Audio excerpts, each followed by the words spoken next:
Rebonjour à tous. Eh bien, nous voici pour la toute dernière, partie, de ce chapitre. Donc on va clôturer le chapitre sur l'entreprise, comme, la gouvernance de l'entreprise, et les conflits, ou la coopération au sein de l'entreprise. Alors c'est, donc, là-dessus qu'on termine en effet.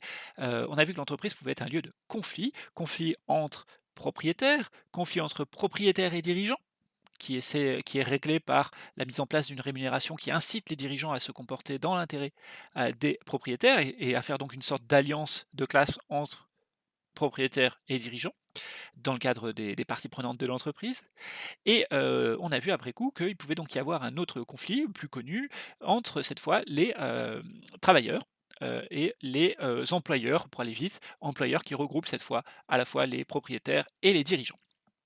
Et donc, ces ces intérêts différents peuvent mener, comme on l'a vu, à des conflits. Or, l'entreprise, est-ce que c'est tous les jours la bataille? Non, on voit bien que c'est pas forcément le cas et on va même voir que même si ces, parties prenantes ont des intérêts divergents, ils ont aussi un certain nombre d'intérêts communs. Donc ils n'ont pas que des intérêts qui sont que divergents, ils n'ont pas que des intérêts en commun. Ils ont, donc des intérêts, complexes dans lesquels certains peuvent être communs, d'accord? Et alors on n'a pas pu voir le film, mais normalement c'est, assez, bien illustré dans le film, En guerre que l'on devait voir, vu qu'au début vous avez cette scène assez marquante où vous avez le dirigeant, qui est présent dans l'entreprise et qui est en train d'expliquer donc ils vont fermer l'entreprise et qui dit aux salariés, «On est dans le même bateau», donc lui il essaie de dire, «Vous voyez, on a les mêmes intérêts» et vous avez le travailleur qui est face à lui et les travailleurs qui eux sont excédés par ce qu'ils entendent, et qui sont révoltés parce que, bon, faut voir le film, hein, pour comprendre toutes les raisons.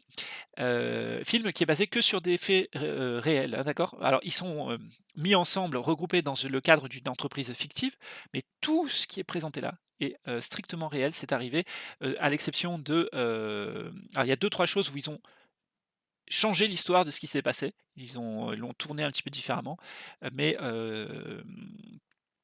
notamment les 2 choses qui arrivent plutôt vers la fin, qui sont un petit peu exagérées et qui, correspondent plus complètement à des choses qui sont réellement passées. Enfin, en tout cas pas sous cette forme-là et voilà, mais sinon globalement, vous le film, ne reprend que des choses qui ont vraiment existé et je peux vous dire pour l'avoir vécu que j'ai vécu ce genre de conflit, 2 fois, une fois avec mes parents, une fois moi-même, je peux vous dire que c'est exactement ça et c'est même, on voit même pas, aussi la souffrance, la comment dire? L'implication émotionnelle que ça coûte et le fait que vous vieillissez de 10 ans quand vous avez traversé un truc comme ça, tellement vous avez, c'est chargé émotionnellement. Voilà. Alors, mais cela dit, c'est important que les gens le connaissent parce que, heu, peut-être qu'en tant que citoyen, ça peut vous amener à prendre des décisions pour, éviter que ce genre de choses-là, puisse continuer ou puisse se reproduire. Alors, on y va. Donc, l'entreprise, c'est donc un lieu de coopération. Oui, je vous disais donc les salariés face au le patron il disait: «On est tous dans le même bateau» et lui disait: «Mais non, on n'est pas, dans le même bateau ou alors si on est dans le même bateau, nous on est dans la cale et vous, vous êtes sur le pont supérieur» et il dit: «On est en plus même pas dans le même bateau». C'était on sous-entendu on n'a pas les mêmes intérêts et qu'à la limite, si on a des intérêts communs et bien, dans ces intérêts communs, vous prenez tout et nous on n'a rien. Voilà. C'était un peu le message de cette image. Alors, continuons.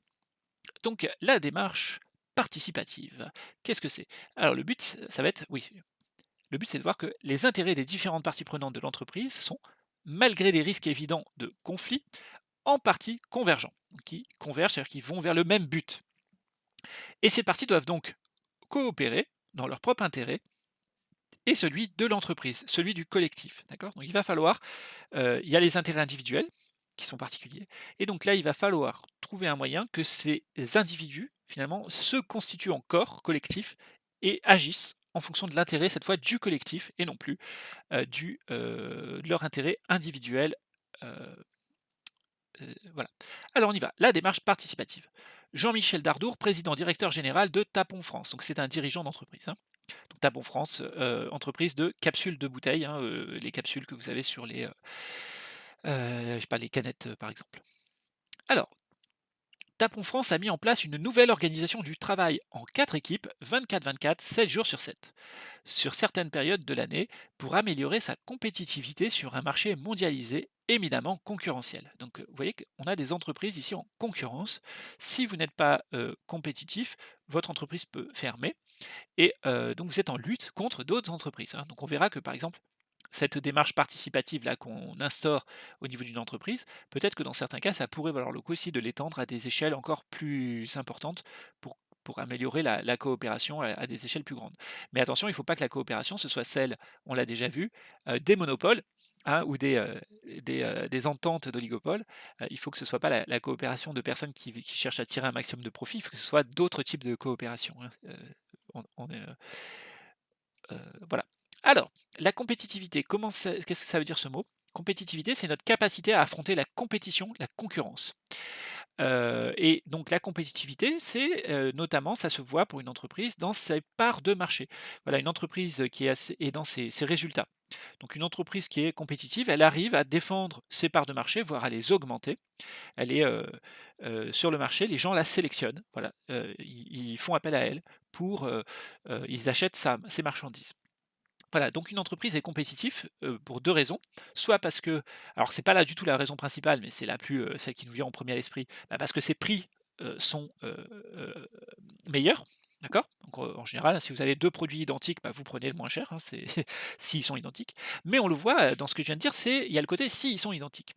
Or, les produits ne sont pas identiques et une grosse partie de la compétitivité se joue sur ce qu'on appelle la qualité des produits ou le service qui est autour des produits. D'accord? Donc, hem, voilà, à prix identique, si vous avez 2 téléphones de qualité différente, vous prendrez celui qui est de meilleure qualité. Ou alors si vous avez les prix identiques et des qualités identiques, c'est-à-dire les mêmes téléphones par exemple, bah, peut-être que vous prendrez une marque plutôt qu'une autre, enfin une marque, un opérateur plutôt qu'un autre, parce que le service, par exemple le réseau de cet opérateur est de meilleure qualité. Voilà, OK? Donc vous voyez que hem, c'est ça. La compétitivité, c'est à la fois d'être placé en termes de qualité, de service, hein. Qualité et service, c'est la même chose et enfin ça rentre dans le même groupe. Donc c'est la compétitivité dite hors prix et de l'autre côté, il y a la compétitivité prix, c'est le fait que vous êtes bien placé en termes de prix.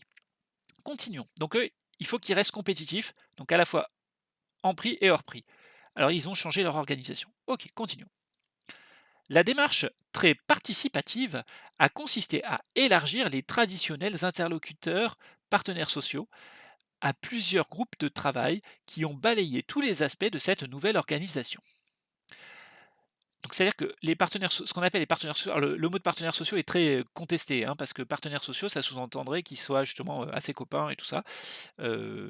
Or, visiblement, heu, voilà, c'est pas enfin, ça peut être abusé de parler de partenaires sociaux. Je ne vais pas rentrer dans le détail.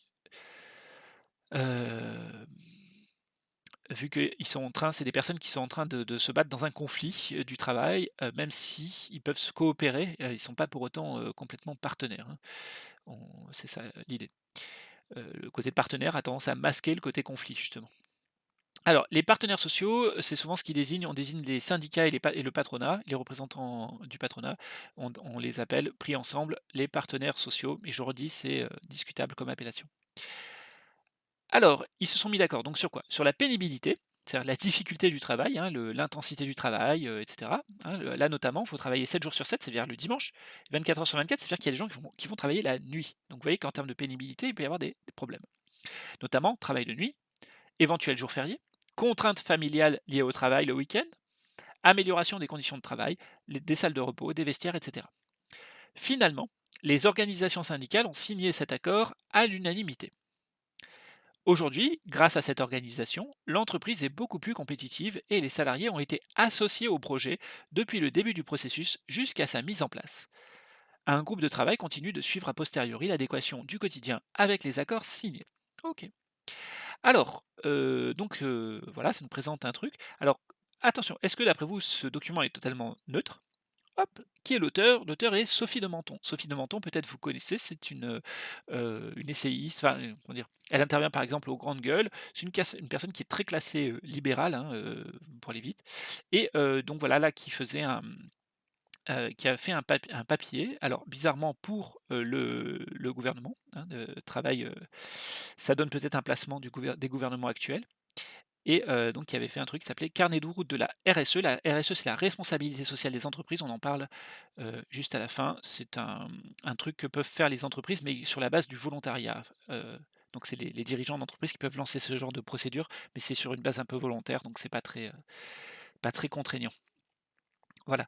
Donc en gros, là, c'est tout va pour le mieux dans le meilleur des mondes. On a réussi à signer des accords. Comment on a fait? Eh ben, on a réussi à faire participer les travailleurs et à faire en sorte qu'ils trouvent eux-mêmes les solutions et qu'ils soient d'accord avec les solutions choisies pour que l'entreprise reste compétitive et puisse continuer de fonctionner. Donc il y a des aspects positifs, mais attention, je le redis, on voit ici que c'est un document, quand même de pas de propagande, mais vous comprenez l'idée, quoi. Je veux dire, c'est, idéologiquement orienté. Voilà, donc voilà un exemple, là, une réunion de travail, sur la photo, hein, ici, avec des personnes. Donc vous voyez que lui fait une présentation et visiblement ils sont, amenés pas juste à écouter, mais peut-être à discuter de tout ça. Alors qu'est-ce qu'une entreprise compétitive? Donc on rappelle, une entreprise est compétitive si elle est capable de rivaliser avec ses concurrents sur le marché. Elle est compétitive si elle est capable de défendre ses parts de marché, en proposant soit des produits à meilleur marché, c'est la compétitivité prix, ou des produits de meilleure qualité, c'est la compétitivité hors prix. Ensuite, en quoi la démarche participative consiste-t-elle? Ça veut dire quoi cette idée? Eh ben, la démarche participative, ça consiste à associer, on fait participer, à la prise de décision. Donc la prise de décision n'est plus l'apanage de la seule direction, d'accord? Là, cette fois, on associe à la prise de décision l'ensemble des acteurs concernés par la décision, ou en tout cas plus d'acteurs concernés. Alors parfois, on peut faire participer des clients, hein, on peut faire des enquêtes clients par exemple, on peut faire participer des fournisseurs, hein, à des réunions parce qu'on va avoir besoin que le fournisseur comprenne que s'il ne baisse pas lui son prix, s'il ne fait pas telle pièce, eh bien, nous, votre entreprise risque de perdre les parts de marché et si vous perdez les parts de marché, lui, il perd, des commandes. Voilà, donc vous pouvez faire participer aussi des fournisseurs. Mais bien entendu, là, ce qui est évoqué, c'est la participation à la direction des salariés, à la prise de décision. D'accord? La collaboration, avec toute, l'ambiguïté que comporte ce terme depuis la Seconde Guerre mondiale, hein, la collaboration entre un occupant, qui exploite et les voilà. Hem donc la collaboration, mais qui en fait peut quand même bénéficier, hein, bien entendu aux salariés, à court terme, voilà, vu que, au moins les décisions ne leur sont pas imposées, elles sont, imposées, mais en prenant en compte certaines des problématiques qu'ils vont, soulever.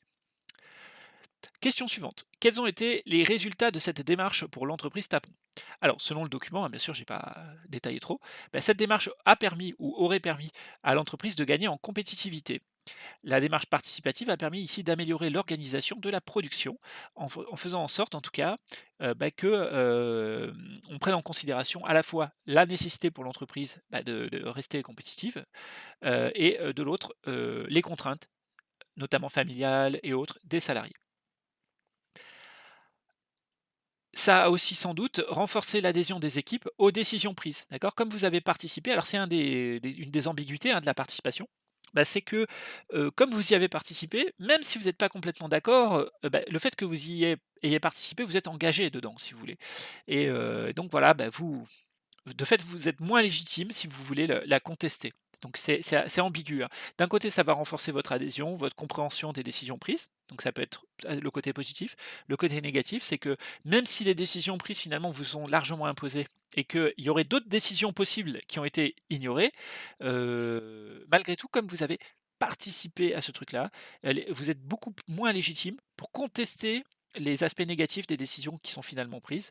Parce que, voilà, on a donné une forme de légitimité démocratique, en moins, une apparence démocratique à ces décisions-là et donc c'est plus difficile ensuite, à contester. Donc vous voyez que c'est à la fois un moyen d'intégrer l'intérêt des travailleurs, mais c'est aussi un moyen de mieux contrôler, les travailleurs, hein. Donc il y a une vraie ambiguïté avec ça, mais bon. En tout cas, clairement, ça permet d'organiser la coopération. Document 2, la coopération informelle dans l'entreprise. Ah, on a vu que, il y avait une organisation tout n'était pas formalisé dans l'entreprise, hein, qu'il pouvait y avoir des zones, d'incertitude, si on reprend le vocabulaire de Crozier. Bah, de même, la coopération n'est pas totalement formalisée. Il y a une partie de la coopération qui est informelle. Donc voyons un exemple. Monsieur Chouchan, secrétaire fédéral du syndicat majoritaire de la grande distribution, qui est Force ouvrière, décroche son téléphone. Alors, Force ouvrière, c'est donc un syndicat, vous le notez ici, Voilà. Je vous ai parlé, tout à l'heure enfin dans un chapitre précédent, dans, une vidéo précédente, du fait que, si historiquement, le premier syndicat en France c'était la CGT, très rapidement est apparu un deuxième syndicat, on va dire un petit peu aidé par le patronat en tout cas qui avait une composante plutôt socialiste. À l'époque on parle de mouvement socialiste, hein, et pas de mouvement communiste, et autres, et apparaît très, très vite un autre syndicat qui s'appelle la CFTC, donc syndicat chrétien, donc qui était lié.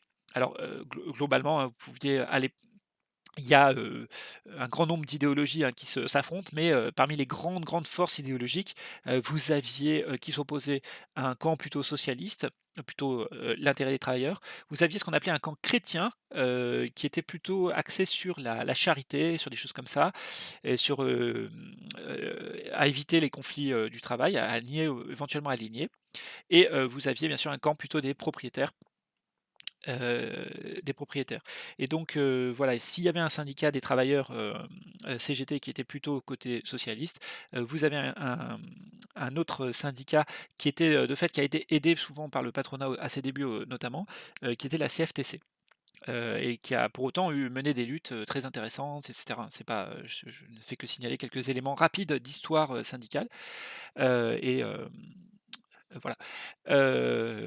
Et je passe à que la distinction qu'il y a aussi entre syndicat révolutionnaire d'un côté et syndicat de, collaboration, syndicat de, pardon, excuse-moi, j'ai le mot qui m'échappe. Enfin, c'est la même idée que collaboration, mais c'est pas collaboration. Réformiste, voilà, c'est ça. Donc syndicats, révolutionnaires, donc qui veulent changer, l'organisation du pouvoir en gros, pour aller vite. Tandis que les réformistes, eux, visent à, l'influencer de l'intérieur en quelque sorte. Alors les révolutionnaires ne sont pas contre les réformes, hein, soyons clairs. Les réformistes ne sont pas foncièrement contre un changement, du pouvoir, mais ils s'opposent sur la méthode. Hem sur la méthode, et voilà, bon, globalement, c'est quand même souvent les réformistes qui ont plutôt, dominé, mais en général, les résultats des réformistes, ont été plutôt, heu, timides, voire négatifs, et les périodes où ça a été plutôt des syndicats, révolutionnaires qui dominaient, c'est des périodes d'assez grand, progrès social, hein. Donc les exemples sont 36, 45-46, où il y a vraiment, et toute la période des Trente Glorieuses, où en France, c'est quand même plutôt des syndicats révolutionnaires qui sont qui ont le vent en poupe, hein, et voilà, alors ça ne veut pas dire, me faites pas dire ce que j'ai pas dit, hein, je vous fais que signaler les grandes lignes, historiques, concernant le point de vue des travailleurs, hein, je précise, hein. Donc si vous prenez le point de vue, adverse, hein, si vous êtes dans le camp d'en face, pas de problème, vous traduisez, dans votre langue. Alors, FO. FO, c'est un syndicat, qui apparaît à la Libération, et en fait, il apparaît au début de la guerre froide, et si vous vous renseignez sur l'apparition de ce syndicat, c'est un syndicat qui est créé avec l'argent de la CIA, qui vise à justement scinder, en fait, le vrai nom de FO, c'est FO-CGT. En fait, FO, c'est une scission de la CGT. À l'époque, la CGT est, dominée par les communistes, hein, à la Libération, les communistes font 30 aux élections, hein, quasiment, hein, c'est considérable. C'est le premier parti, de France, mais pour autant, il est exclu, hein, de très vite, de tous les ministères, de tous les postes de pouvoir. Ils ont eu que quelques mois là, pendant quelques mois, ils ont quelques strapontins, quelques petits postes de ministres, et où ils vont faire des choses considérables comme la sécurité sociale, le statut des fonctionnaires, le CNRS, je sais plus quoi, enfin j'en passe, mais c'est considérable, hein, l'apport, des quelques mois de passage des ministres, communistes, sans que, après vous avez votre avis, c'est positif ou négatif, on va pas rentrer dans le débat, mais en tout cas c'est clairement, considérable. Mais voilà, il y a la guerre froide qui est là, et donc tous les ministres, en question vont être virés, et vous vous retrouvez avec un parti qui est le premier parti de France, mais qui ne dirige pas, qui ne dirige jamais, qui n'a plus droit à des ministres, qui n'a plus droit à rien, et ça c'est assez particulier, cette période-là, et donc dans cette grande période de lutte, de classe, et bien un des manières d'affaiblir, le camp, des travailleurs qui s'est à ce moment-là, considérablement renforcé, bah, ça a été de scinder, de diviser les syndicats, et notamment, FO a été créé comme ça, comme syndicat qui, s'opposait aux communistes, donc plutôt anti, communiste, mais qui était quand même un syndicat de lutte de classe. Voilà, et voilà, bon, ça après, ça dit, c'est un syndicat qui a mené des luttes, très intéressante aussi et cetera, mais son origine est quand même assez douteuse, assez triste et ça participe, hein, le fait qu'il y ait aujourd'hui beaucoup de syndicats différents, bah, ça participe du fait que les gens ne se syndiquent pas parce qu'ils comprennent pas pourquoi il y a cette division syndicale, pourquoi il y a ces petites guéguerres et cetera et ça crée de la confusion parce qu'on ne sait plus trop qui est qui, voilà et donc il y a plein de noms d'oiseaux qui circulent de l'un sur l'autre et tout, donc ça participe de la difficulté que rencontrent les syndicats et les travailleurs aujourd'hui à s'organiser. Alors voilà, cela dit, là on parle de FO aujourd'hui, donc c'est pas une personne, voilà, cette personne-là, elle n'est pas forcément, dans toutes ces luttes-là, elle est, syndiquée FO, représentante, secrétaire fédérale du syndicat majoritaire, donc c'est vraiment un poste important, dans les syndicats. Et il appelle donc quelqu'un. Alors, monsieur Albert, le directeur des ressources humaines. Ici monsieur Chouchan. Donc monsieur Chouchan, c'est le syndicaliste, il appelle le directeur des ressources humaines. Alors, il lui dit: «Vous êtes en réunion? Pardonnez-moi, vous sortez un moment? Je vous suis infiniment reconnaissant. Donc, je suis désolé de vous embêter sur votre mobile. Comment allez-vous? Fait-il, aussi chaud dans vos bureaux que dans les nôtres? Oui, l'été est sacrément en avance». Il rit un moment. Voilà, donc vous voyez, c'est plutôt une discussion cordiale, hein, il y a pas de souci avec ça. Ils sont pas en train de se taper sur la tête, OK. Bon, je ne vais pas vous déranger trop longtemps, je vous expose l'affaire. Nous avons un problème dans le magasin de Saint-Four-sur-Car, celui dont vous et moi savons que le directeur n'est pas un rigolo. Pour aller vite, un salarié est harcelé et il ne veut rien faire. Silence. Je vous arrête tout de suite, nous ne voulons absolument pas nous lancer dans je ne sais quelle procédure. Donc là, le syndicaliste est en train de dire, on va pas tout de suite attaquer l'entreprise, hein. On va essayer, et l'idée, ça va être qu'ils vont essayer de s'arranger justement. Le salarié d'ailleurs ne le souhaite pas. Simplement qu'il change de rayon. Je sais que vous n'y êtes pour rien, mais ce n'est pas possible que ce directeur n'en fasse qu'à sa tête. Mon délégué va le voir avec une demande toute simple et légitime et il se fait envoyer promener. Il a l'air de quoi? FO a l'air de quoi? D'autant que les élections professionnelles ont lieu bientôt. C'est pas possible. Donc vous voyez là, le syndicaliste est en train de dire qu'ils ont envoyé le délégué pour essayer de régler le problème, mais que le directeur du magasin ne veut pas régler le problème. Et ce qui est en train de soulever le syndicaliste, c'est: mais il a l'air de quoi mon délégué? En fait, vu que le directeur ne l'écoute pas, mon délégué ne sert à rien. Et il y a les élections professionnelles qui approchent bientôt. Nous, on a envie que les salariés votent pour FO. Donc il faut que les gens ils aient l'impression au moins que mon délégué syndical, il a du poids dans l'entreprise. Sinon, c'est pas possible. Alors qu'est-ce que vous voulez? Vous voulez que ce soit un autre syndicat beaucoup plus, revendicatif qui lui n'aurait pas attendu et aurait, lancé un procès, contre vous? Voilà ce qu'il est en train de faire. Vous comprenez là le jeu du syndicat ici, hein? Alors monsieur Albert répond. Donc monsieur Albert, c'est le responsable ressources humaines. Il répond à monsieur Chouchan. Heu, donc monsieur Albert, rappellera, donc monsieur Chouchan un peu plus tard, qui rappellera le délégué de Saint-Four-sur-Car, qui bénéficiera ainsi de la gratitude des salariés à son égard, tandis que lui-même vouera une éternelle reconnaissance à monsieur Chouchan. Cette scène donne à voir les liens d'obligation réciproque unissant responsables syndicaux et patronaux et l'efficacité de ces liens dans la résolution des conflits. Elle illustre à la fois le contenu et la forme des échanges existants entre eux et met en évidence la double contrainte pesant sur FO. Pour jouer son rôle de circuit de secours des relations professionnelles, il lui faut entretenir des liens étroits avec la direction du groupe comme avec la base salariée. Donc Marlène Banquet, enquête en immersion dans la grande distribution. Voilà. Ok. Voilà, donc vous voyez un peu, il y a une particularité, hein, parce qu'on pourrait se dire, bah, lui, il représente les salariés, monsieur Chouchan, donc hop, ça va être la guerre, avec la direction qui là est pas très, fait pas bien son travail. Et en fait, on voit que non, il va utiliser son poste et la menace d'une attaque, voire d'une grève, hein, pourquoi pas, je sais pas, ils peuvent lancer des trucs, pour, éviter le conflit finalement, pour coopérer et pour dire: «Voilà, là on a un problème, donc on va essayer de trouver une solution ensemble pour éviter, de partir en conflit». Voilà et c'est ça qu'ils font, hein, au final. OK? Alors, donc qui sont les 2 interlocuteurs au téléphone? Donc on a un secrétaire fédéral de Force ouvrière, donc qui est le premier syndicat dans la grande distribution, hein, c'est pas le premier syndicat de France du tout, mais dans la grande distribution, c'est là où ils sont le plus fort, et le directeur des ressources humaines d'une entreprise de la grande distribution. OK. Ensuite, Leurs fonctions respectives impliquent-elles a priori des intérêts convergents? A priori, on peut s'attendre à ce qu'ils aient plutôt des intérêts divergents, hein. Monsieur Chouchan représente les salariés, donc il cherche plutôt des meilleures conditions de travail, meilleure rémunération, et cetera, des investissements dans l'entreprise pour la développer et tout ça. Tandis que Monsieur Albert, lui, il représente les intérêts de la direction de l'entreprise. Donc lui, responsable des ressources humaines, il n'est pas forcément là pour s'occuper du bien-être des salariés, hein. Ça peut être une partie de ses préoccupations, mais il est aussi là pour baisser les coûts, donc que les salaires soient les plus, les travailleurs en tout cas, enfin que le nombre d'euros versés par produit, relativement à la production soit le plus bas possible, hein. Alors ça ne veut pas forcément dire des salaires bas, mais ça veut dire que quand ils versent un salaire, il faut que les travailleurs bossent beaucoup plus, d'accord? Voilà, c'est un peu l'idée. Donc lui, il peut être intéressé à la baisse des coûts, à la profitabilité. Et donc ils ont pas forcément les mêmes, intérêts, on va dire, au départ. Mais seulement ils se rendent compte que, mutuellement, ils peuvent pas tout avoir, donc il faut qu'ils trouvent, des terrains d'entente. Alors, à quel indice comprend-on qu'ils s'apprécient et qu'ils se respectent, hein? Bah, vous voyez que la conversation, elle est très cordiale, hein. Ils se parlent du beau temps, de la pluie, ils rigolent. OK, c'est pas anormal, hein, vous pouvez être en désaccord avec des gens et pour autant, avoir une conversation, respectueuse et cordiale. Voilà, hein, c'est pas, sinon vous imaginez, rien que quand vous allez, dans un supermarché, vous imaginez la tête des conversations que vous auriez avec les gens, vu que vous, votre intérêt, c'est que les prix soient plus bas et eux, c'est que les prix soient plus hauts, hein, et vous n'êtes pas obligé de vous insulter pour autant. Vous voyez que ça se passe très, très bien dans beaucoup de relations marchandes alors qu'on a des intérêts, divergents. Donc voilà, c'est un peu le cas ici aussi. Alors les 2 interlocuteurs échangent, des amabilités, se remercient et rient ensemble, donc on voit que c'est plutôt cordial. Question suivante 7. Pour quelles raisons ont-ils intérêt à coopérer?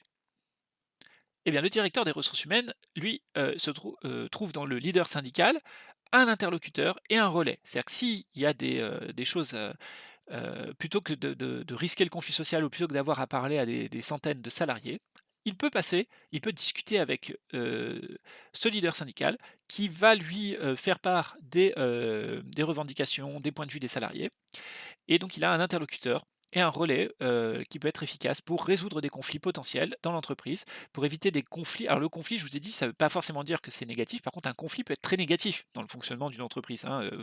Si vous pouvez éviter une grève, pour gagner de l'argent, c'est pas plus mal. Une grève, ça fait quand même perdre de l'argent soit à l'entreprise et aux salariés, voilà, hein, donc c'est pas neutre du tout. Donc il faut éviter quand même les conflits si possible, quand c'est possible. Et donc voilà, donc lui, le directeur des ressources humaines, il sait que grâce à cette relation-là, ils peuvent souvent régler des problèmes avant que ça parte en conflit. De son côté, le leader syndical, il a besoin, pour être efficace et pour être perçu comme efficace, d'avoir des relations cordiales avec le directeur et donc que des problèmes soient réglés. D'accord? Aucun des deux a finalement intérêt à multiplier les conflits dans ce cas-là, parce que tout le monde y perdrait.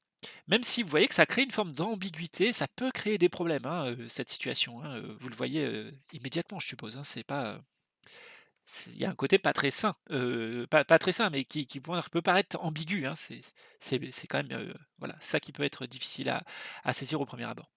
Alors dans le cas présent, si le salarié harcelé est déplacé, le leader syndical, donc il change de rayon, hein, le leader syndical montre son efficacité, d'accord? Il montre qu'il est utile et ça peut lui profiter dans les élections professionnelles.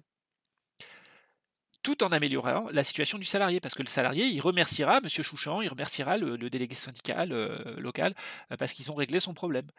Et le directeur des ressources humaines remerciera aussi monsieur Chouchan, d'avoir évité un conflit du travail. OK? Et le directeur des ressources humaines, lui, il évite d'éventuelles procédures coûteuses parce que si jamais, il y a, procès, là, il sait très bien que, ça peut coûter très vite des dizaines de milliers d'euros. Donc là, juste en arrangeant ce petit truc-là, il fait économiser à l'entreprise, comptablement des, milliers d'euros et il limite en plus, il permet de maintenir une meilleure ambiance de travail. OK? Voilà. Alors ensuite, dernier, document. Avant-dernier document, pardon, la responsabilité sociale des entreprises, la RSE. Donc on en a parlé tout à l'heure dans le document numéro 1 avec Sophie de Menton qui nous parlait de la RSE, et des carnets de route, la RSE, donc c'est des démarches.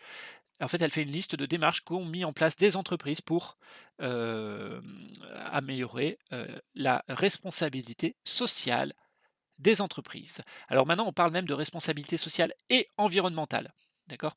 Des entreprises. D'ailleurs, vous allez le voir, c'est dans le petit schéma qui est là. Alors justement, voilà, voyons ce petit schéma, les 3 domaines de la responsabilité sociale des entreprises. Donc c'est un document qui nous vient de l'INSEE, Institut national de la statistique et des études économiques. C'est une petite publication qui est très facile à lire, que vous pouvez lire, les INSEE premières. C'est des 4 pages. Hein, donc ça se lit relativement rapidement et ça traite à chaque fois un point de manière assez détaillée avec plein de statistiques expliquées. Et c'est vraiment très très instructif. Alors voilà, qu'est-ce que ça recouvre la responsabilité sociale des entreprises? Eh bien, l'idée, c'est qu'une entreprise, responsabilité sociale et environnementale des entreprises. L'idée, c'est qu'une entreprise est un acteur de la société, d'accord? C'est pas quelque chose qui est isolé dans le vide. Et d'ailleurs, c'est quelque chose qui à la fois bénéficie de la société, mais qui a aussi un impact sur la société, qui peut être positif ou négatif, hein. Une entreprise génère des externalités, on l'a déjà vu par exemple. Les externalités, ça concerne que ce qui est monétaire, mais ça génère aussi des effets sur le monde extérieur, qu'on peut aussi appeler effets externes, mais peuvent être non monétaires aussi, hein. Voilà. Alors, quels sont donc les 3 domaines de la responsabilité sociale et environnementale des entreprises? Eh bien, il y a ce qu'on appelle le sociétal. Alors le sociétal, ça va être donc voilà, relation avec les clients, les fournisseurs, la société civile, c'est tout ce qui va concerner, des liens sociaux avec les acteurs, qui sont impactés par la vie de l'entreprise. Le social, ce cette fois, c'est, tout ce qui va concerner, voilà, la lutte contre les inégalités, contre les discriminations. Ça va être l'amélioration des conditions de travail. Donc une entreprise a, un impact, hein, sur les conditions de travail forcément. Ça va être sur la gestion de l'emploi. Donc, on voit déjà que, une entreprise, elle a une responsabilité sociétale, sociale et elle a aussi une responsabilité environnementale, notamment, dans la lutte contre le changement climatique, la gestion, des ressources et cetera, la protection de la biodiversité, l'amélioration aussi de l'environnement visuel et tout ça, ou sonore ou, olfactif, hein. Si vous habitez à côté des usines, par exemple, de parfums, vous pouvez, avoir, les effets, olfactifs de l'usine. Parfois intéressant et parfois très désagréable. Alors on y va. Alors groupe Casino, document de référence, donc là on voit que c'est un document qui vient du groupe Casino, hein, donc c'est pas un document, scientifique, hein, mais ça veut pas dire que c'est pas qu'on va pas apprendre des choses. Qu'est-ce qui nous explique ce que c'est que la RSE? Alors, les priorités d'action RSE, donc responsabilité sociale et environnementale du groupe Casino, constituent un des leviers de motivation des collaborateurs. Ah, donc ça sert à ça aussi. Ça sert à ce que les collaborateurs soient plus motivés, peut-être que ça sert à ce qu'ils travaillent mieux et ont pour vocation d'améliorer l'impact social, sociétal et environnemental de l'entreprise, ainsi que sa performance financière. Donc on voit que l'impact social, sociétal, environnemental de l'entreprise, c'est-à-dire que aussi ça va jouer sur l'image quelque part de l'entreprise, sur son action réelle d'un côté, mais aussi sur son image. Et le but, attention, ça marche parce que ça participe aussi de la performance financière de l'entreprise. Ah, d'accord. Pourquoi? La mise en œuvre de la démarche RSE est un levier de croissance pour le groupe car elle contribue à renforcer la motivation et l'engagement des collaborateurs. Donc grâce à cette démarche, les gens sont plus impliqués parce qu'ils ont des meilleures conditions de travail. Ils ont l'impression de participer, par exemple, dans une partie de leur activité à promouvoir à lutter contre la dégradation de l'environnement, etc., etc. À améliorer les liens sociaux localement, par exemple. Ok. Donc ça renforce la motivation et l'engagement des collaborateurs, c'est-à-dire les collaborateurs, c'est les salariés. Ça permet d'attirer les meilleurs talents. En effet, si vous avez le choix entre 2 entreprises, en général, vous allez préférer une entreprise qui a une bonne image, une entreprise qui a des valeurs positives. D'accord? Donc, vous allez attirer comme ça, vous allez avoir le choix, de récupérer les meilleurs, parmi les salariés. Ensuite, ça permet d'accroître la compétitivité du groupe. Tiens, comment? Comment est-ce que le fait de s'occuper de tout ça, ça améliore la compétitivité du groupe? Eh bien, par une amélioration de ses impacts environnementaux, avec l'énergie notamment. C'est quoi l'idée? Si vous dépensez moins d'énergie, par exemple, je sais pas, vous avez mis groupe casino, vous mettez des portes au frigo là, en libre accès, ça fait qu'on utilise moins d'énergie pour refroidir les frigos, et donc on a moins d'impact négatif sur l'environnement et on économise de l'énergie. Et donc la facture d'énergie est plus faible. Donc on gagne de l'argent même en faisant ça, c'est pas génial?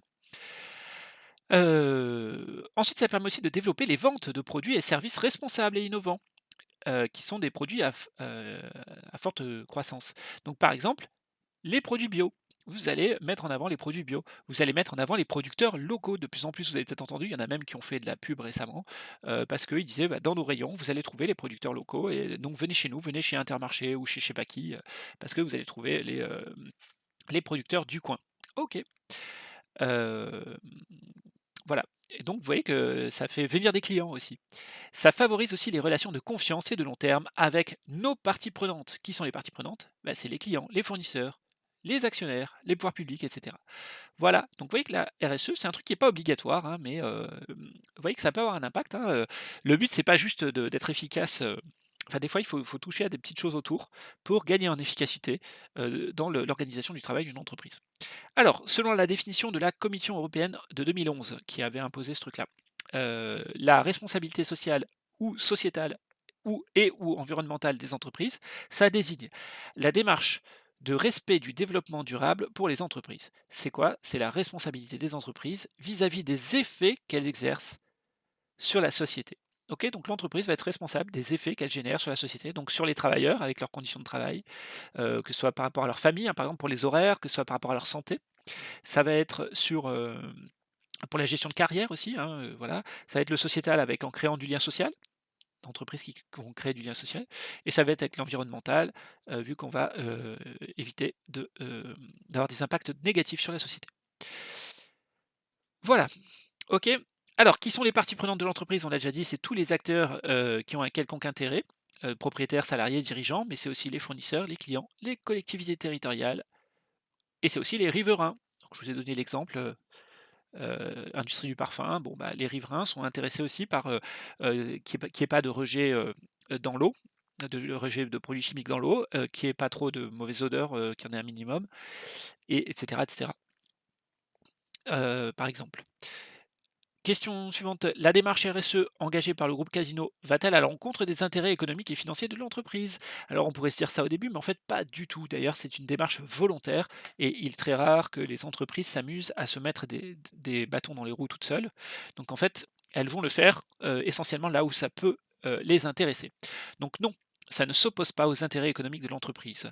Le rapport du groupe Casino lui-même, justement, met en avant l'intérêt, de l'entreprise à mettre en œuvre cette démarche, d'accord? Ils insistent tellement là-dessus, voilà, c'est bien. Au moins c'est clair, c'est honnête, c'est pas on fait pas semblant là. Ils disent bien, ils le font parce que ça ils y gagnent. Très bien. D'abord, les, valeurs. Alors les valeurs défendues peuvent faire sens pour les salariés, d'accord? Et ça peut améliorer leur motivation, leur efficacité, ça peut faire venir, on l'a vu, les meilleurs salariés. De même, ça permet à l'entreprise de recruter les meilleurs travailleurs, ça on l'a dit. Ça permet aussi d'améliorer l'image de l'entreprise auprès des clients, auprès des fournisseurs, hein. Vous allez, si vous êtes un je sais pas, par exemple, si vous êtes un fournisseur, vous voulez produire des produits bio, bah, peut-être la première entreprise que vous allez aller voir, c'est celle qui a l'image, de valoriser ça et vous allez aller d'abord voir Biocop. Et puis après, vous allez aller voir telle ou telle autre entreprise. Mais est-ce que vous allez aller voir une entreprise qui aurait une mauvaise image à ce niveau-là? Bah, peut-être que celle-là, vous irez la voir en dernier et que si jamais vous devez négocier avec elle, vous serez moins patient et vous lui ferez peut-être des moins bonnes conditions. OK? Voilà. Vous privilégierez peut-être Biocop, hein, peut-être même que vous accepterez de vendre moins cher à Biocop, que de vendre, à un grand groupe. Voilà, par exemple. Si vous avez les possibilités de négocier, bien sûr. Voilà. Pourquoi? Parce que l'image que dégage l'entreprise, vous, intéresse. Alors, cette image auprès des clients, des fournisseurs et cetera, eh bien, ça peut, répondre aussi à une demande des clients. Ça peut faire qu'il y ait des gens qui vont venir dans votre magasin. Voilà, je vous redonne cet exemple que j'ai donné, précédemment. Vous voyez, avec le Xinjiang, H&M a vu son image considérablement dégradée en suivant sans avoir vérifié, les accusations, alors qui sont a priori fausses, hein, je le redis, mais ça vous le vérifierez avec le temps, de, travail forcé et donc en Chine, ça a fait un scandale et donc les gens ont boycotté H&M. Pourquoi? Parce que, c'est un peu cette idée-là. C'est que H&M, en faisant ça, finalement rompait avec tout, toute la démarche RSE quelque part, vu que, bah, ça menace les emplois des producteurs de coton, du Xinjiang, ça crée, ouais, ça crée de l'ingérence, aussi, au niveau social et sociétal, et cetera. Il y avait et ça pose aussi des problèmes, environnementaux parce que ça sous-entend que le coton, va venir non plus, des exploitations, chinoises, mais va venir d'exploitations plus lointaines Ukraine, sachant que les usines, en question étaient en Chine aussi. Donc ça pose, des problèmes aussi environnementaux et donc c'est cette démarche de RSE là, par exemple, qui, pour le coup, était remise en cause dans ce cas-là et qui a fait que la clientèle, chinoise a déserté, depuis, là, quelques semaines. Alors ça doit ils doivent commencer à revenir un petit peu maintenant, mais H&M à tel point que la valeur en bourse de ces sociétés-là a baissé ces dernières semaines, tellement, i ça a fait baisser les, heu, les ventes et tout, et tout, et tout, et tout. Voilà. OK. Heu, enfin, pour terminer, ça peut contribuer à améliorer les relations économiques avec les fournisseurs, les pouvoirs publics et ainsi faciliter les affaires. D'accord? Voilà, donc si votre entreprise a une bonne image et a une bonne application, bah, les pouvoirs publics peuvent être incités à l'écouter et à, par exemple, faire des travaux, qui facilitent la vie à votre entreprise et tout ça et tout ça, tout ça. Enfin, question de faire le rond-point, par exemple, mettre de l'éclairage public, mettre un beau jardin en face de votre magasin et tout ça. OK, ça peut arriver. 10, donc donner 2 exemples de mesures qui pourraient s'inscrire dans la démarche RSE du groupe Casino et contribuer à améliorer sa rentabilité. Voilà, donc là, vous pouvez mettre la pause, réfléchir un petit peu. Qu'est-ce que vous feriez si vous étiez salarié Casino? Qu'est-ce que vous proposeriez pour que votre entreprise casino, votre groupe casino, eh ben, rentre bien dans cette démarche? Donc qu'est-ce qui pourrait améliorer tout ça là? Qu'est-ce que vous pourriez proposer? Voilà, vous pouvez mettre la pause. Je vous mets quand même tout de suite les réponses, perdons pas de temps. Bon, voilà, qu'est-ce qui pourrait se faire? Bah, ça peut être augmenter, alors c'est des trucs très à la mode, hein, augmenter les produits bio. Voilà, je sais pas. Bon, on rappellera que le coronavirus est sans doute un produit bio, que le virus Ebola, non, mais Ebola, c'est pas le bon exemple, mais que la grippe est un virus bio, il y a plein de choses bio, hein, qui sont pas forcément bonnes, le cyanure aussi est quelque chose de bio, je crois, donc bon, bio, ça veut pas forcément dire grand-chose en réalité, mais bon, globalement, aujourd'hui, on a, le label bio qui est très valorisé. On a le label aussi commerce équitable, hein, donc c'est l'idée qu'on rémunère un peu mieux les travailleurs, les producteurs. On a aussi, tout ce qui est local, hein, le local est bien vu, pour éviter, du carbone, des choses comme ça. Bon, même si souvent, c'est pas parce que c'est fait près de chez vous qu'il y a moins de carbone dedans.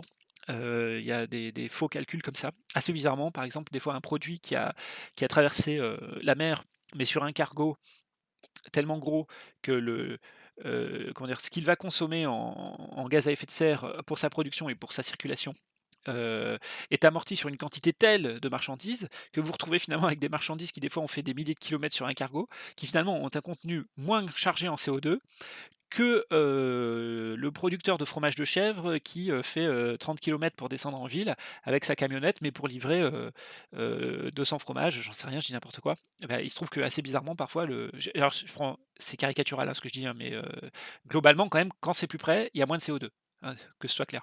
Mais c'est pas toujours si évident que ça. Voilà, des fois il y a des faux amis comme ça, on c'est pas au kilomètre que vous comptez le taux de CO2 qu'il y a dans une marchandise quoi, malheureusement. Ça serait trop facile. Voilà et donc par exemple là, je vous terminer cet exemple, ce fromage de chèvre là, peut-être qu'il a moins de CO2, sur lui que, un produit qui a fait des plusieurs milliers de kilomètres. Il a peut-être pardon plus de CO2, par euro là, qu'un produit qui a fait des milliers de kilomètres, en utilisant des moyens, des gros moyens de transport, qui permettent d'amortir, de faire d'énormes économies d'échelle et tant, en argent qu'en CO2. OK. Alors, pour vous donner un autre exemple, j'en donne un dernier, je suis désolé, mais c'est quand même une question intéressante. Bah, imaginez-vous, pour faire 0 km, il faudrait que vous produisiez votre pain chez vous, d'accord? Par exemple. Mais pour produire votre pain chez vous, ça nécessite aussi d'avoir un four chacun chez nous et de gaspiller chacun un peu de farine et cetera, parce qu'il y a des pertes, hein, quand vous faites du pain et de la farine qui tombe et tout, et tout, et tout, et tout. Voilà et vous devez tous allumer votre four, donc faire le préchauffage de votre four et cetera et cetera et vous voyez que ça va être clairement beaucoup plus, coûteux en ressources de faire ça, que d'avoir un seul producteur qui produit des baguettes pour tout le monde, qui lui donc gère un seul four, gère une seule fois les gâchis, voire même en fait beaucoup moins parce qu'il a des méthodes de production et cetera, donc d'avoir des boulangeries ou boulangeries industrielles par exemple, voilà, ça va être beaucoup plus efficace. Et pour le coup, même s'il y a du, transport autour et ben, vous verrez que le fait des fois de faire ces économies d'échelle est beaucoup plus écologique. Donc l'industrie de ce point de vue-là est beaucoup plus écologique d'ailleurs très souvent, si elle est pas, si elle sert pas à des choses inutiles, hein, bien sûr. Mais l'industrialisation des process est beaucoup plus écologique que le fait chez soi, très souvent, d'accord? Voilà, pour rappeler quand même que des fois dans les discussions, sur ces sujets-là, on a des mauvais raisonnements. Voilà et donc, enfin, on peut aussi, le groupe Casino peut aussi faire des économies d'énergie en gérant mieux le chauffage, en mettant les éclairages, en éteignant l'éclairage la nuit, des choses comme ça, voilà et ça permet à la fois, voilà, d'améliorer la protection de l'environnement, de réduire les coûts et il y a plein d'autres idées, vous en avez sans doute eu, j'espère, voilà. Enfin, culture d'entreprise et coopération. Alors, est-ce qu'il y a des, différents types de culture d'entreprise qui favorisent ou non la coopération? Donc on y va avec, 1 Google et Facebook, employeurs de rêve. Alors attention, c'est un article du Monde de 2017, c'est un article donc, voilà, c'est pas un article, c'est pas une étude scientifique, hein. OK, donc on verra que ce qui va être dit dans les 2 trucs là, qu'on va voir, c'est à relativiser dans la réalité. Alors on y va. La décoration ludique, la cafétéria en libre accès et l'ambiance de camaraderie feutrée peuvent-elles seules expliquer l'attrait que ces géants du net suscitent chez les 18-25 ans? D'accord? Est-ce que c'est ces petits trucs un peu cool qui font que les 18-25 ans ont une très bonne image de ces entreprises-là? Alors non, mais celles-ci participent d'une marque employeur très forte et alimentée par une foule d'utilisateurs conquis, selon l'analyse de Jean-Rémy Gratadour. Une philosophie de vie. Rémunération compétitive, avantages en nature et valorisation de l'autonomie. Alors, rémunération compétitive, c'est-à-dire que vous êtes bien payé.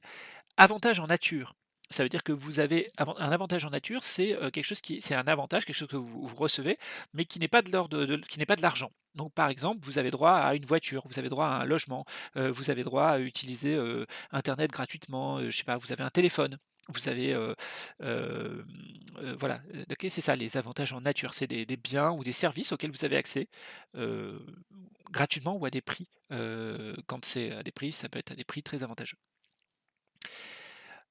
Voilà, par exemple, exemple d'avantage en nature, c'était, les mineurs, comme ils produisaient du charbon, bah, ils avaient droit à un quota de charbon, gratuitement, pour chauffer leur maison, à l'époque où on se chauffait au charbon, dans les maisons dans le nord, par exemple, voilà, c'était un avantage en nature. OK, c'est pas anormal, hein, du tout comme avantage. Alors, donc, avantage à nature, valorisation de l'autonomie, hein. L'idée que, hop, vous pouvez vous auto-organiser, vous n'êtes pas obligé de suivre la règle. Hop, vous pouvez, choisir vos horaires, et cetera, choisir votre manière de faire, de travailler, et cetera. Continuons. Donc Facebook et Google mettent l'accent sur le traitement des salariés au niveau tant symbolique que matériel, d'accord? On récompense symboliquement et matériellement, on les met à l'aise symboliquement et matériellement les salariés. C'est que la part de rêve offerte par Google et Facebook fait aussi écho à des aspirations profondes, celles d'une jeune génération à la recherche de cohérence entre valeurs individuelles et culture de l'entreprise. Au-delà des dimensions matérielles et symboliques, ils proposent, au niveau intime, une philosophie de vie, une vision de l'avenir qui suffit à beaucoup de jeunes diplômés en quête de sens. D'accord. Donc c'est l'idée, en fait, quand vous allez chez un employeur, vous n'y allez pas que pour le salaire, en fait. Vous y allez aussi pour plein d'autres choses. Vous y allez pour des conditions de travail, mais vous y allez aussi parce que vous avez plus ou moins l'impression de participer à quelque chose de plus positif. Si vous avez le choix entre deux entreprises, une qui a une mauvaise image et une qui a une bonne image, bah, vous n'hésitez pas, à aller vers celle qui a une meilleure image si toutes les autres conditions sont identiques. Donc vous voyez que ça compte aussi, d'avoir une bonne image pour, ce genre d'entreprise. Et donc là, typiquement, bah, en plus cet article, joue ce rôle-là de transmettre l'idée que ces entreprises-là auraient une bonne image, auraient des bonnes conditions de travail, et cetera, et cetera, et cetera. Alors bon, il se trouve que l'une comme l'autre, hein, Google comme Facebook, ont connu, très récemment des conflits sociaux assez importants justement. Alors ce qui ne veut pas dire que c'est pas des entreprises où il y a des bonnes conditions de travail, loin de là, hein, c'est possible que ce soit meilleur qu'ailleurs. Mais attention, c'est loin d'être, le rêve, absolu. Et il y a aussi des pressions, il y a aussi tout un tas de choses, qui existent. C'est pas si simple que cela, d'accord? Faut faire attention, hein, je vous le redis. Très souvent, on a tendance à vous faire du storytelling, hein, on appelle ça. C'est-à-dire qu'on vous raconte des petites histoires, toutes belles, avec une belle morale et tout ça. Heu et attention, le factuel n'est pas, le storytelling, c'est pas forcément, ça masque certaines choses et ça, fait une emphase sur d'autres, hein. Ça augmente, ça, ça comment dire? Ça embellit, certains autres aspects, voilà. Allez, deuxième petit texte qui va peut-être être utile. Vous allez voir, vu que c'est un exemple qui peut vous servir ailleurs, un exemple, Google qui peut vous être très utile pour, illustrer l'organisation horizontale, hein, l'autonomie dans les entreprises. Alors, Le projet 20% chez Google consiste à consacrer 20% de son temps de travail à un autre projet que son activité principale. Cela peut être une nouvelle idée que l'on voudrait mettre en place, ou simplement travailler dans une autre équipe et à d'autres fonctions que les siennes.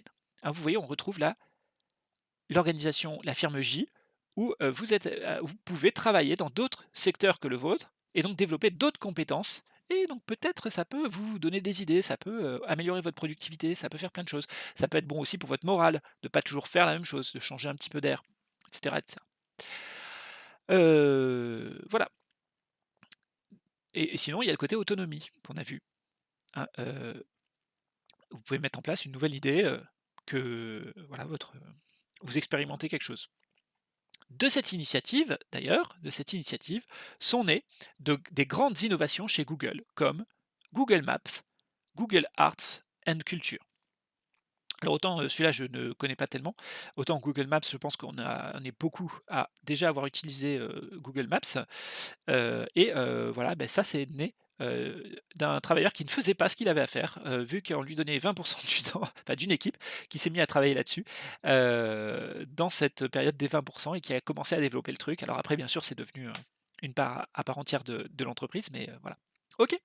Voilà, donc proposer une définition de la culture d'entreprise, illustrer la réponse à l'aide de l'exemple de Google. Eh bien, qu'est-ce que c'est que la culture d'entreprise? C'est l'ensemble des connaissances, des normes, des valeurs et des pratiques partagées par les membres d'une entreprise et mises en avant ou imposées par les dirigeants pour créer une identité et un sentiment d'adhésion. Voilà, donc là vous avez une définition un peu complète, mais c'est ça, l'idée d'une culture. Une culture, si vous voulez le résumer, c'est des normes, des valeurs, des pratiques. Voilà. Hein, enfin, des valeurs, des normes et des pratiques.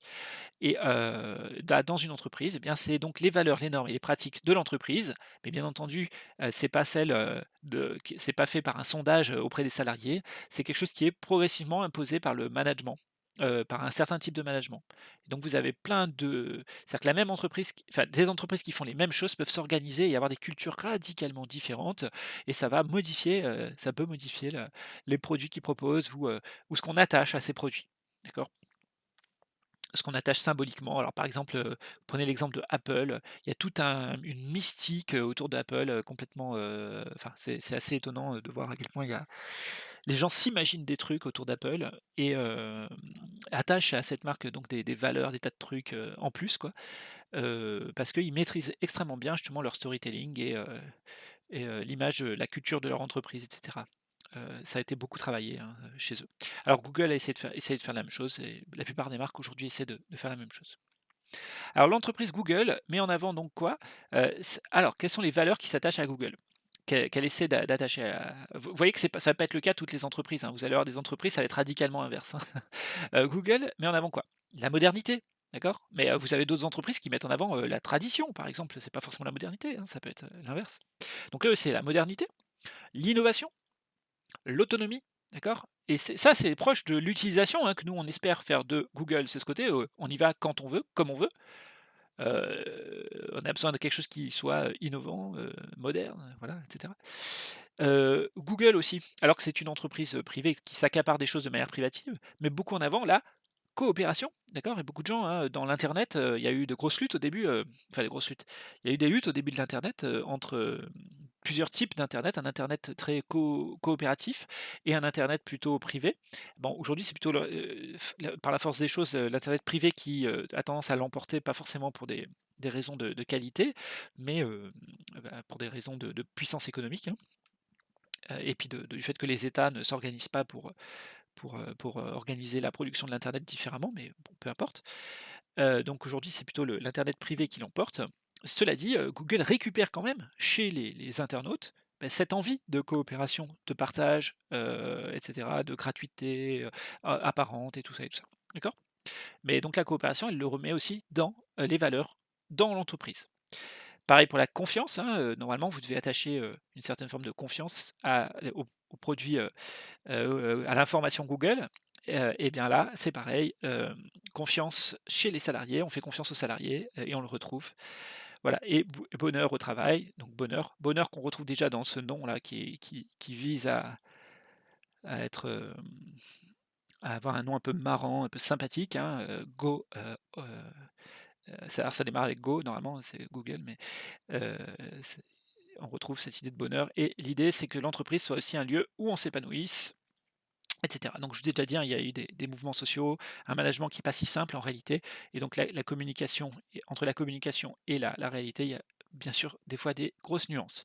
Ensuite, montrer que le projet 20 de Google est dans l'intérêt commun des propriétaires de l'entreprise et des salariés et bien entendu, cette marge d'autonomie là du projet 20 où vous aviez 20 de votre temps, on va dire libre, bah, ça permet, à la fois aux salariés, on a dit de changer d'air, de sortir de leur univers, de développer leurs compétences aussi, d'être plus efficaces, plus productifs, de mieux connaître l'entreprise et éventuellement de développer des nouveaux projets innovants. Ici, l'exemple Google Maps est assez frappant. Voilà, donc a priori, ça permet aux salariés d'être plus motivés, plus productifs, aussi d'être plus efficaces parce que du fait, ils se connaissent d'un service à l'autre et donc ils peuvent être très efficaces quand il y a un problème pour le résoudre, aller vite voir la bonne personne sans passer par des tonnes d'intermédiaires et perdre du temps et de l'énergie, et cetera. Donc ça facilite la diffusion des connaissances et tout et tout. Voilà, ça peut être très pratique. Voilà, je vous laisserai voir les définitions. On a un petit faire le point, hop, il faut relier les termes à leur définition. Aucune difficulté, c'est peut-être pas la peine que je m'arrête dessus. Vous devez pas faire d'erreur. Voilà, on a terminé. Je vous rappelle que je vous encourage vivement à voir ces 2 petites, vidéos. Alors ça, c'est vraiment détente, hein, voilà. C'est un peu long, ça en apparence au départ vu qu'il faut prévoir 2h30, mais en fait, c'est un spectacle, hein, vraiment, vous allez passer, un temps assez sympa. Vous pouvez un petit peu accélérer la les vitesses de lecture, de toute façon, si vous avez besoin, le voir en plusieurs fois, mais je pense qu'une fois que vous aurez commencé, vous vous laisserez happer et vous trouverez ça assez sympathique. Vous verrez, c'est assez sympa et vous aurez dedans une petite histoire syndicale, une autre réflexion sur le travail, bon, il faudrait en discuter, il y a des choses intéressantes, mais heu bizarrement, ils vont pas assez loin, en fait, dans leur truc. Il manque une ou 2 de petites, il y aurait quelques petits détails. C'est-à-dire qu'en gros, on peut aller beaucoup plus loin que ce qui commence à évoquer, hein, voilà, pour aller vite, vous allez voir. Mais ça, c'est intéressant.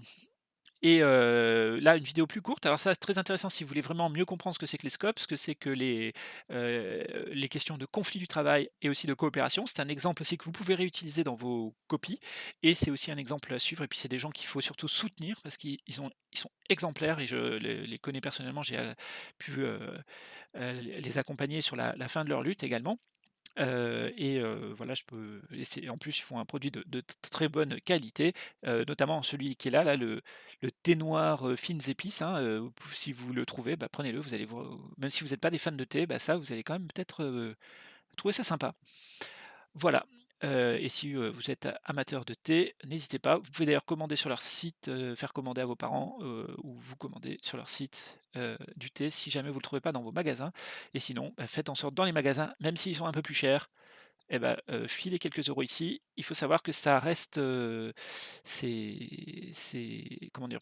En apparence, vous payez plus cher, mais en fait, techniquement, vous payez moins cher parce qu'une grosse partie de ça reste dans l'économie, nationale ou va chez des producteurs qui sont intéressants et c'est très, voilà, c'est pas de l'argent perdu, quoi. C'est de l'argent qui circule, dans de bonnes mains et qui revient, voilà, qui est donc c'est pas de l'argent, perdu, même si parfois c'est un petit peu plus cher. Voilà. Bah, écoutez, je vous laisse sur cette page de pub. Je précise que je n'ai aucune action, chez Scopti, loin de là, au contraire, je leur ai filé pas mal de sous et voilà, je vous encourage à faire de même pour leur permettre de continuer. Allez, à très, très bientôt, pour le prochain chapitre.